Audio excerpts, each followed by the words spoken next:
তেল দিয়ে নিয়েছি। এখানে দেখো খুবই অল্প পরিমাণ তেল দিয়েছি, অনেক বেশি না। এটা এখানে হয়তো তোমার টি টেবিল চামচের 6 থেকে 7 চামচ হতে পারে, 6 চামচ হবে আর কি, 6-7 চামচ। এখন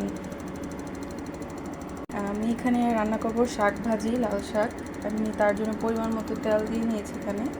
এখানে আমি খুবই সামান্য পরিমাণ তেল দিয়েছি, 6 টেবিল চামচ থেকে এরকম। আমি এখানে যে পেঁয়াজ কুচি দিয়ে দিচ্ছি শাক ভাজির জন্য।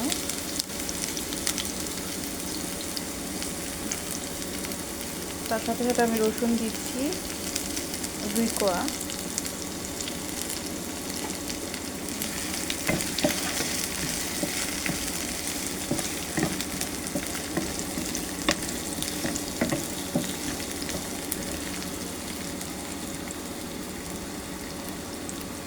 আমার এখানে লবণ পড়ে গেছে।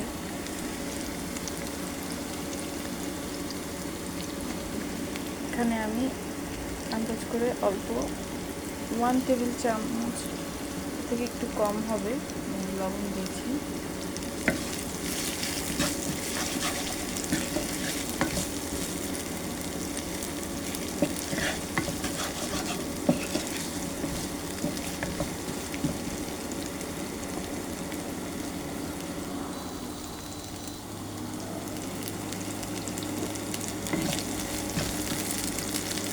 একটা কাঁচামরিচ।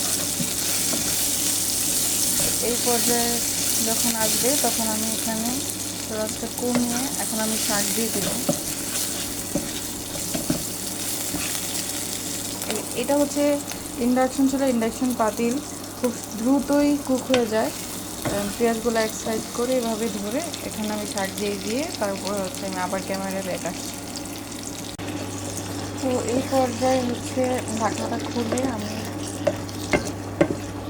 হাই মিড হিটে দিয়ে, হাই না একেবারে মিড হিটে দিয়ে আমি হচ্ছে এটা ভেজে নিচ্ছি বাকি পানিটুকু শুকানো পর্যন্ত আর কি। যতটুকু কুক হবে হবে। অলরেডি হচ্ছে শাকটা কুক হয়ে গেছে। এখন এই পর্যায়ে ঢাকনাটা খুলে দিলে তাড়াতাড়ি পানিটুকু শুকিয়ে যাবে।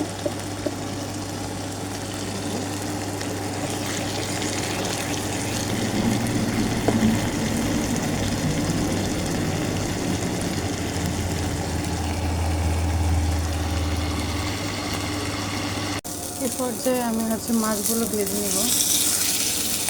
মাছ ছেড়ে দিচ্ছি, মাছটা আগে দিয়েছি।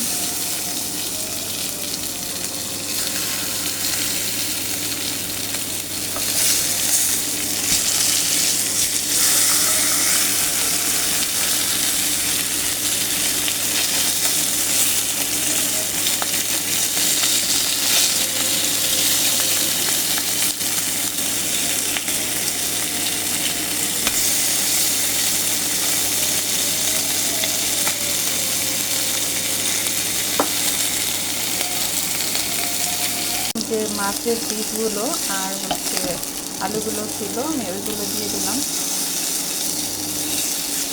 এগুলো ভালো করে ভাজবো। আমি কী করে রাখা দিচ্ছি এটা দিয়ে না, আমার বারবার ভুলে যায় যে কাঠের খুন্তিতে আমার তো এটা আছে, আমি এটা দিয়ে করতে পারি, ওটাতে পারি।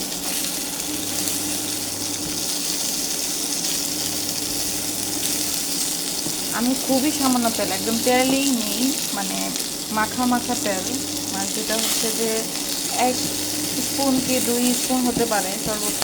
এইটুকু তেল দিয়ে আমি সবগুলো মাছ এবং হচ্ছে আলুগুলো ভেজে নিচ্ছি। এই ননস্টিক ফ্রাই প্যানে খুবই অল্প পরিমাণ তেল লাগে, এটা আমরা সবাই জানি, তো বলার মতো কিছু নেই। তো এখন হচ্ছে আমি মাছগুলো ভেজে নেবো। আর এইগুলো হচ্ছে আমি সেই মাছগুলো আমি ভর্তার জন্য নিচ্ছি। তো এটা ভালো করে কড়া ভাজবো। আর ওই মাছগুলো অতগুলো কড়া ভাজিনি, ওই মাছগুলো একটু কড়া করে ভাজবো। আর আলুগুলো হচ্ছে তরকারির জন্য, আলুগুলো একটু পরে উঠিয়ে নেব। আলুগুলো হয়ে আসলে আলুগুলো এক সাইড করে দিই।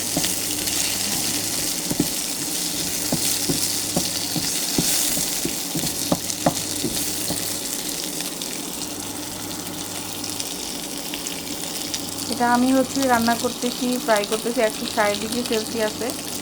আর এই হচ্ছে আমার ভাজা এখনই হয়ে যাবে। চাইলে আমি আরও বাড়াতেও পারি, হ্যাঁ, আরও কমাতেও পারি। আমার মনে হচ্ছে যে এটাতে রান্না, এই স্টিকটাতে হচ্ছে সিদ্ধও হবে মোটামুটি, আর আমি যেরকম চাচ্ছি পোড়া লাগবে না, আমার এই তেলের জন্য এটা পারফেক্ট আছে।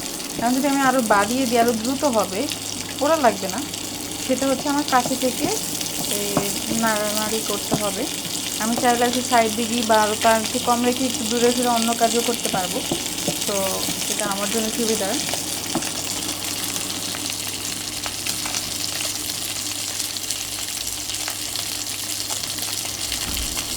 তিনশোতেও করা যায়। আমি এখন একটু কমিয়ে দিচ্ছি, একটু 40 নিয়ে আসলাম, কারণ মাছগুলো কড়া করে ভাজবো। আরও ওই মাছগুলো দিয়ে আমি ভর্তা বানাবো।